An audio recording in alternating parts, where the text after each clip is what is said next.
You've probably heard that one of the impacts or potential impacts of increased global temperatures is increased sea levels. Well, this experiment is looking at modelling different scenarios in which could cause increased sea levels. So we're going to have a look at a couple of different scenarios here. The first one is related to land ice melting. So land ice on the continents where there's land and then there's ice on top of that. So when the ice melts and runs down into the ocean, is that going to contribute to the sea levels rising? So we're going to do that here with using this beaker. We've got water in the beaker and we're going to use a Sharpie to mark the level that we're starting at.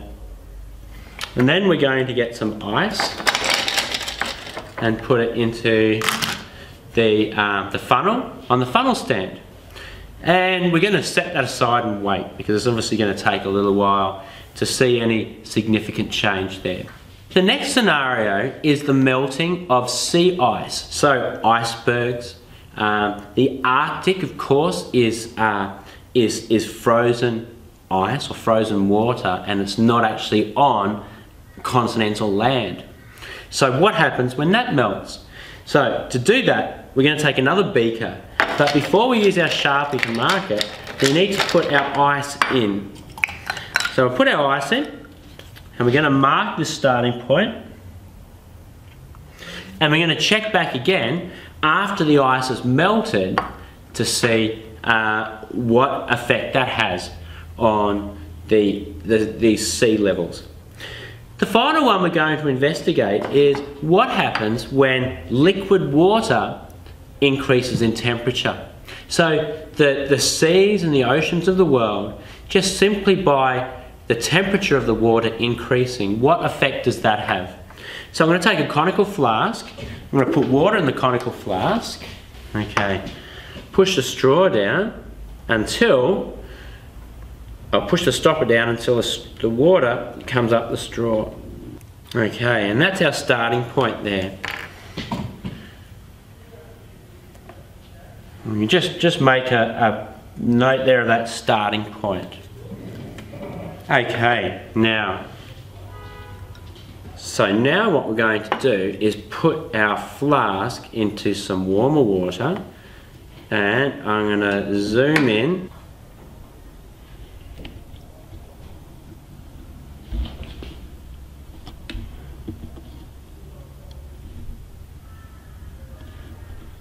So that line that you can see there is the water going up. It's going up the straw.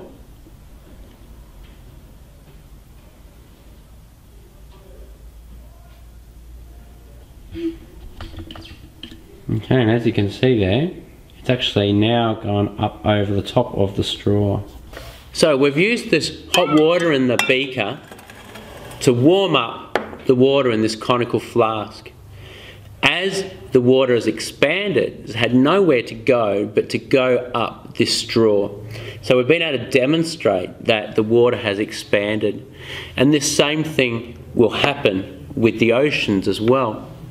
As the liquid water in the ocean gets warmer, it will expand, and that's just particle theory. As there's more energy, the particles are moving faster, so they expand. So without ice melting, we will get sea levels, or sea levels are expected to rise based on this model, in that increasing the temperature of the liquid water is going to make it expand, so the sea levels will rise.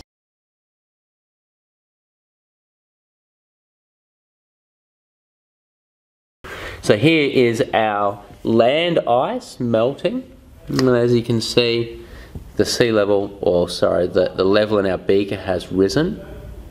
So this model suggests that as land ice melts and runs off into the oceans, that it's actually going to make the sea levels rise. Whereas in our other beaker, where we had our icebergs or our sea ice, when that melted, it actually didn't increase the level of the water in the beaker, and in fact, if anything, it might have actually made it go down slightly. Why is that? Well, it's because that frozen water, the ice, is already in the water, so it's already had its effect on the sea levels.